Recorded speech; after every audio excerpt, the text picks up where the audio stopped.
On this episode, I'm actually flying solo. There will be no Nate. This is more my fault. I had a whole bunch of other business I had to attend to. Nate's separate review you can find elsewhere. We are going to be doing single reviews for this week. This one, of course, will be mine. And then we will put up our killer theories, which I'll go into a little bit here in my review, but for the most part, I haven't been able to fully research it, so that will be coming up soon. So, Scream, Episode 8, Ghosts. This is Mike's review. Alright, so just a little bit of trivia before we get into it. This episode was written by Kay Rendell and Aaron Mayer.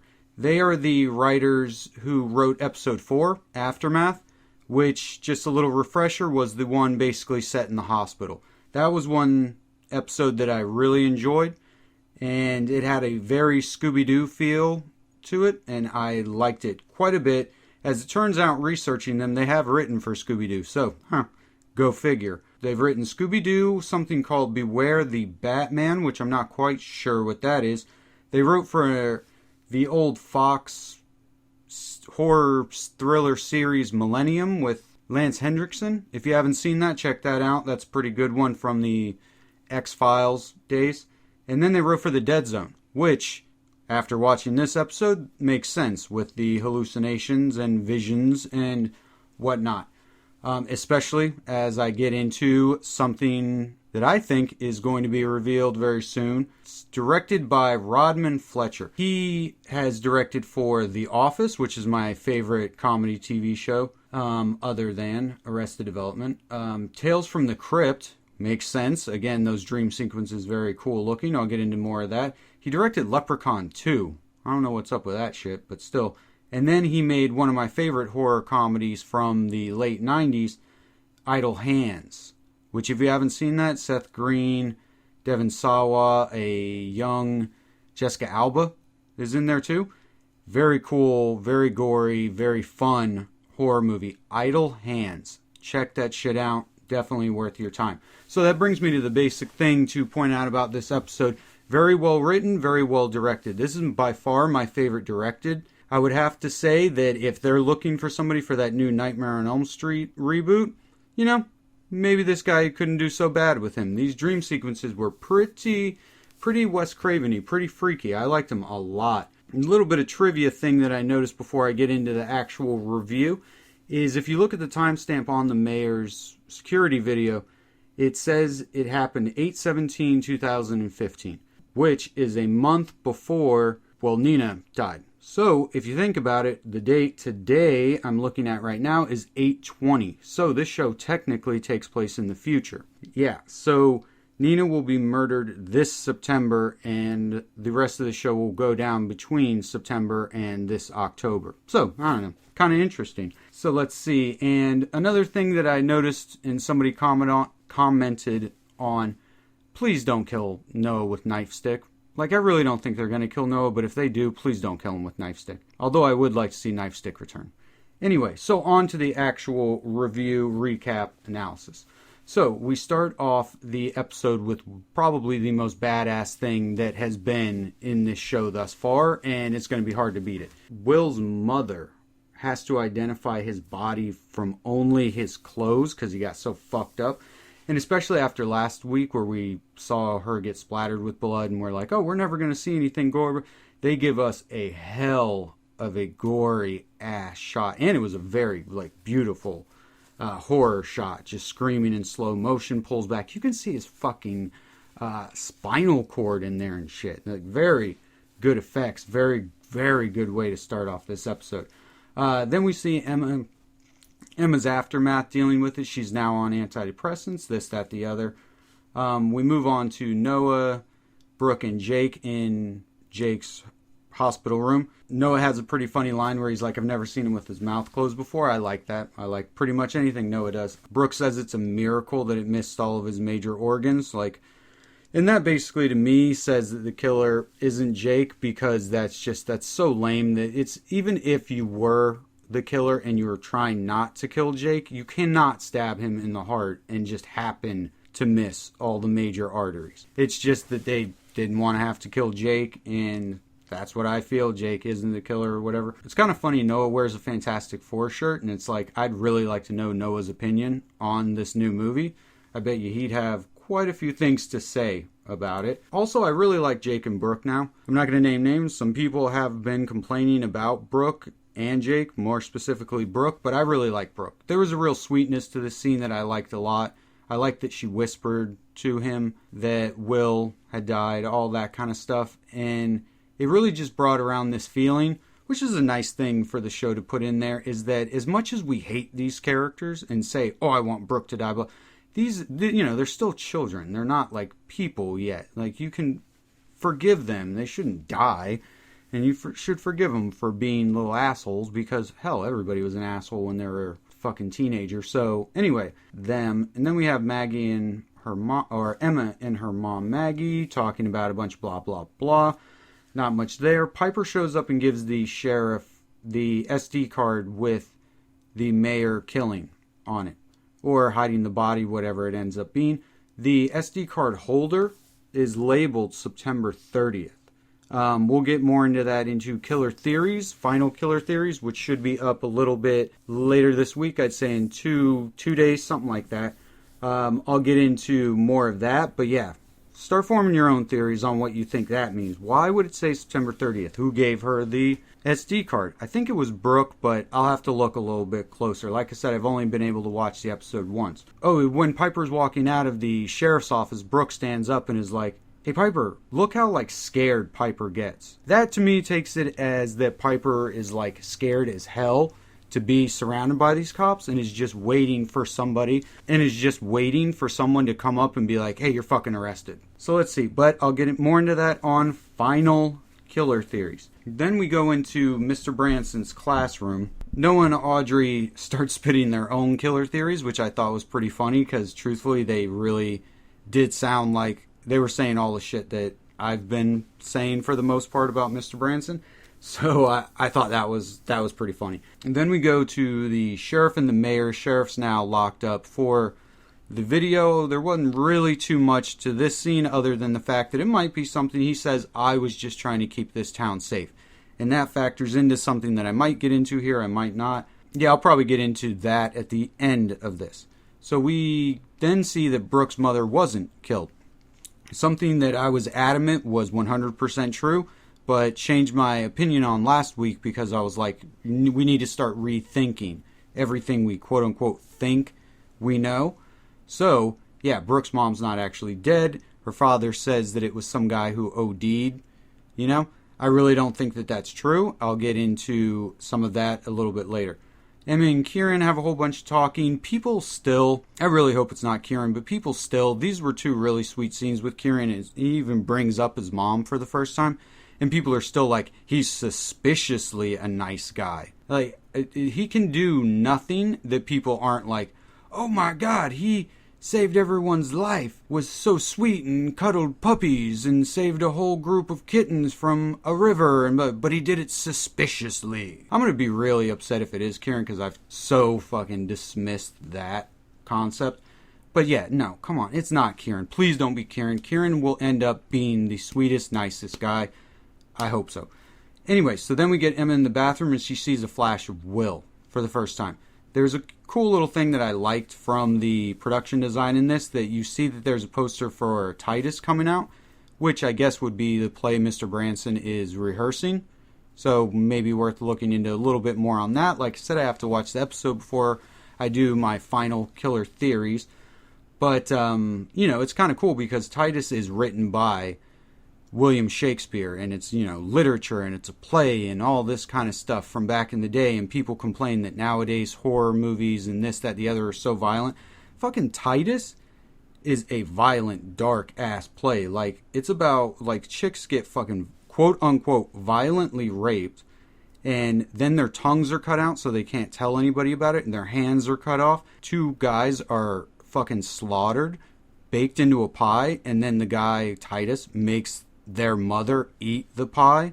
Like, it is very dark, very disgusting, very violent. There were no good old days, let's just say that, from Shakespeare. So anyway, I think that that's pretty cool that they put that in there, but like I said, it might have something to do with whatever. Being that Branson later says, oh, I'm practicing, or I was rehearsing the play. Anyway, whatever. I have to research all that more. So then anyway, we go to the sheriff and Maggie, and he starts telling her that he doesn't think that his gut is telling him that it's not the sheriff, the mayor. The mayor's just another distraction, and that Kevin has been gone for 3 weeks, which is right when the killer started striking. I'll get into a bit of that later. And if he uses social media again, they'll be able to track him. Ghost Will shows up in the hallway to Emma. That was a very cool scene.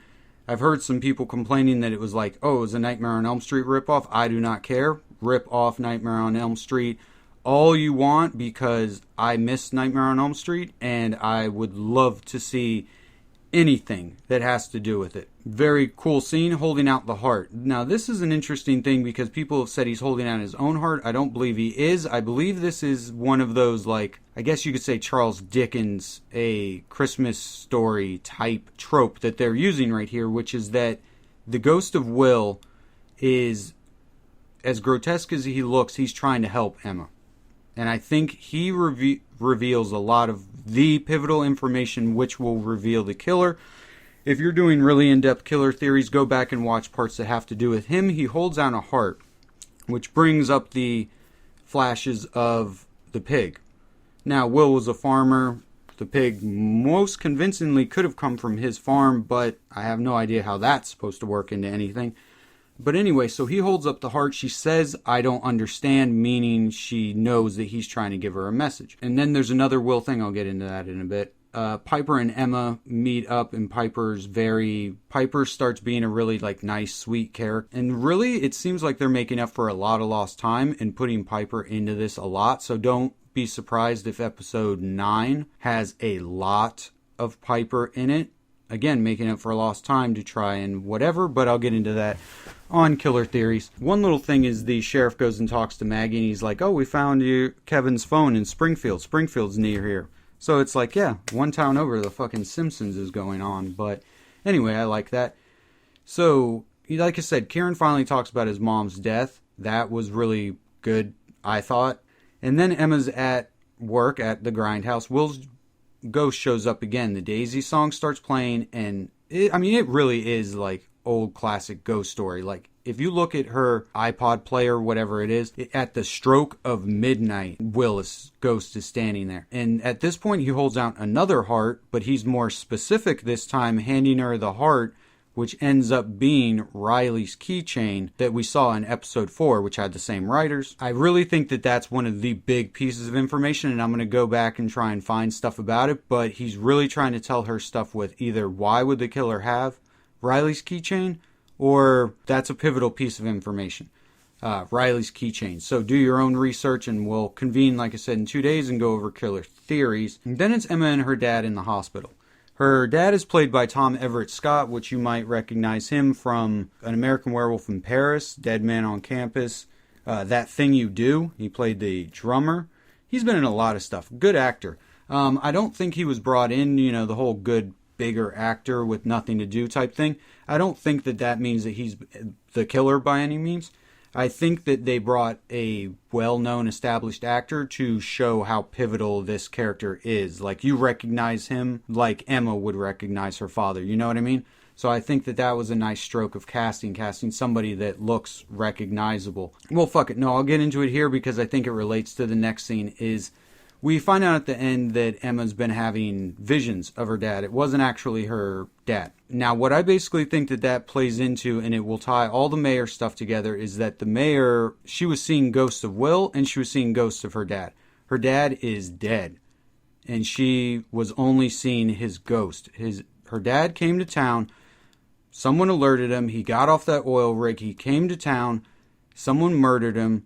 And I don't think the mayor was the one who murdered him, maybe necessarily, but his whole, I'm keeping this town safe. He thinks that Kevin was the killer, or, you know what I mean? It's going to work in some way like that. I haven't quite been able to go in and figure it out, but I think that that's the body that he's dragging out is her mom, is her dad, Kevin.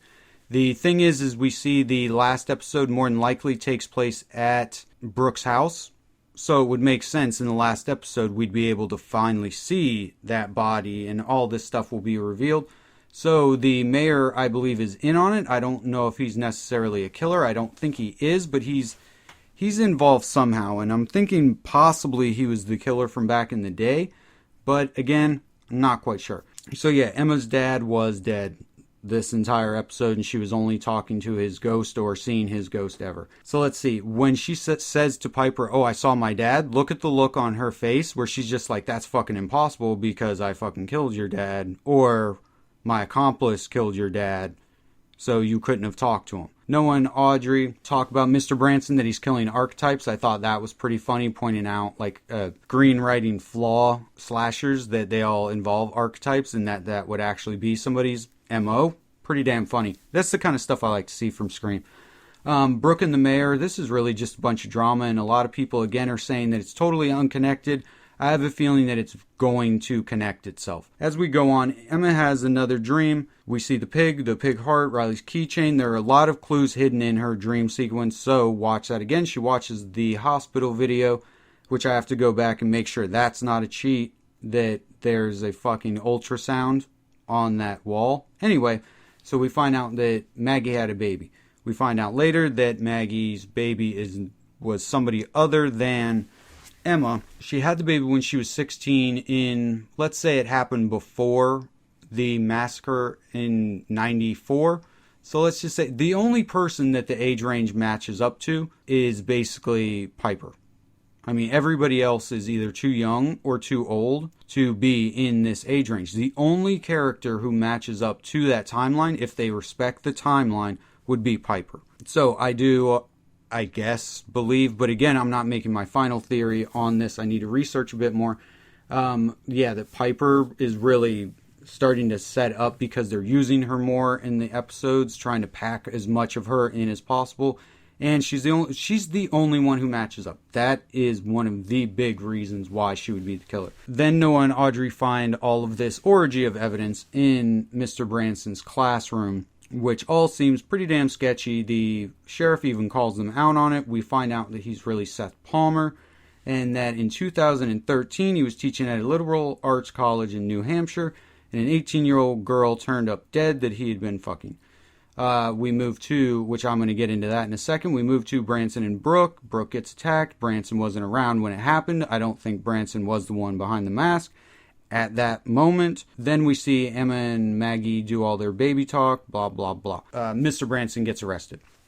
Okay, now this is my whole thing real quick, and I'll go into this more on Killer Theories later.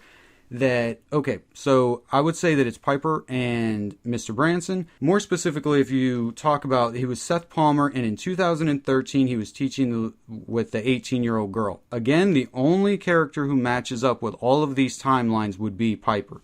Piper could have been 18 in 13, 14, 15, 2 years, 18, 19, 20. Piper could be 20 years old. That would make her the same age as the baby that they gave up for adoption, so that all makes sense.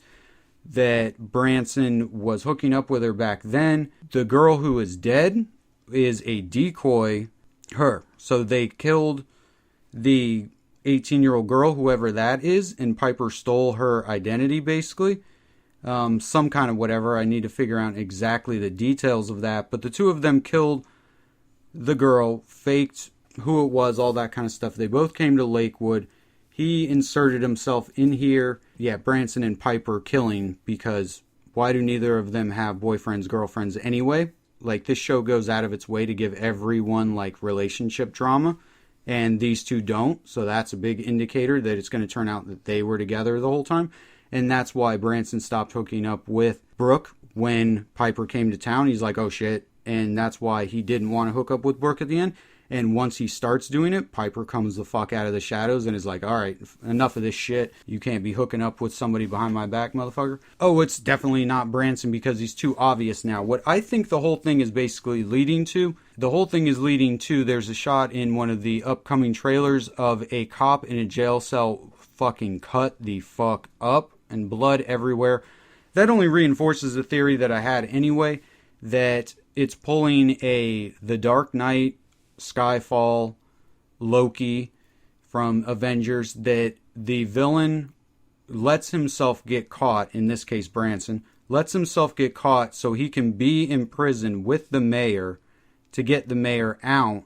So Piper will either come in and we won't see this on screen necessarily, but Piper will come in and get both of them out, or more than likely Branson will, once he's left alone and all the cops have to get dispatched somewhere, which probably is torturing the sheriff.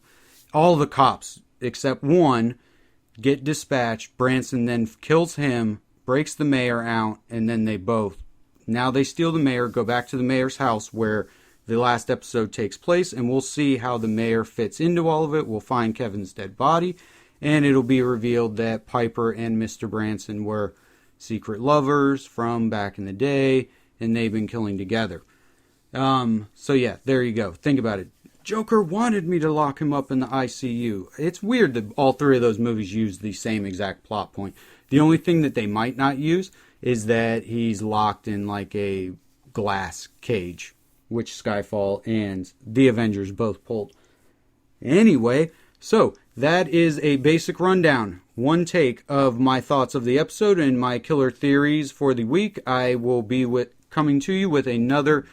I'll be going more in-depth on these theories and whatnot in the next few days. Hopefully Nate will be able to join me at that point. We'll be able to meet up. Remember to look up Nate's review. This was Mike's review. And we will see you guys later this week with final killer theories, and then next week with a review and analysis of episode 9.